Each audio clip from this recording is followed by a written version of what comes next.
এই লেসপিতা লেসপিতা লাগে লেসপিতা লাগে লেসপিতা যাদের যাদের লেসপিতা লাগবে দ্রুত চলে আসেন লেসপিতা লেসপিতা মালাইয়ের বক্স মালাই মালাই এই লাগবে মালাই গরমের আরাম ঠান্ডা মালাই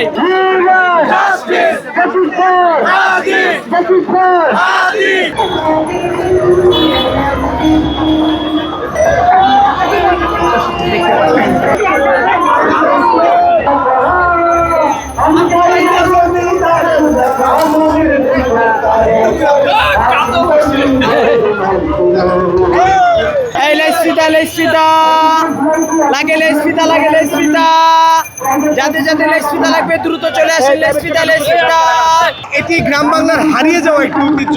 অবশ্যই এটা হচ্ছে গ্রাম বাংলার একদম হারিয়ে যাওয়া ঐতিহ্য। আগে সচরাচর দোকানে এগুলো পাওয়া যেত না। আগে গ্রামগঞ্জে মা বোনেরা বসে থাকতো বিকালবেলা দুপুরবেলা কখন আসবে লেসপিতা নিয়ে কখন কিনবো এই আগ্রহ নিয়ে বসে থাকতো।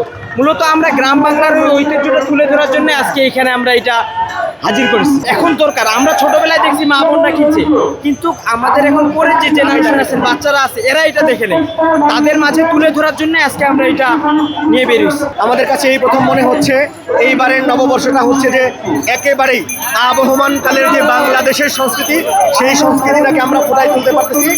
আপনারা দেখবেন যে নববর্ষের নামে বা পয়লা বৈশাখ উদযাপনের নামে যেই আপনার হচ্ছে যে হিন্দুয়ানি কালচার একটা ডোমিনেন্ট কালচার এবং একটা কালচারাল হেজিমনির মধ্য দিয়ে আমরা প্রত্যেকবার গিয়েছি, সেইটার বিপরীতে এইবার যে বাংলাদেশের বাঙালি মুসলমানের, বাঙালি হিন্দুর, বাঙালির কৃষক শ্রমিক মজদুর মেহনতি মানুষের যে সত্যিকারের সংস্কৃতি আবহমানকালের যে ঐতিহ্য সেইটাই কিন্তু এইবার আমরা ফুটাই তুলতে পারতেছি। মালাইয়ের বক্স মালাই মালাই এই লাগবে মালাই গরমের আরাম ঠান্ডা মালাই আগের ঐতিহ্য আমরা তুলে ধরতে পেরে খুবই খুশি। শহীদ উসমান হাদির স্মৃতিচারণের লক্ষ্যে আজকে মুড়ি বাতাসা বিতরণ করা হচ্ছে।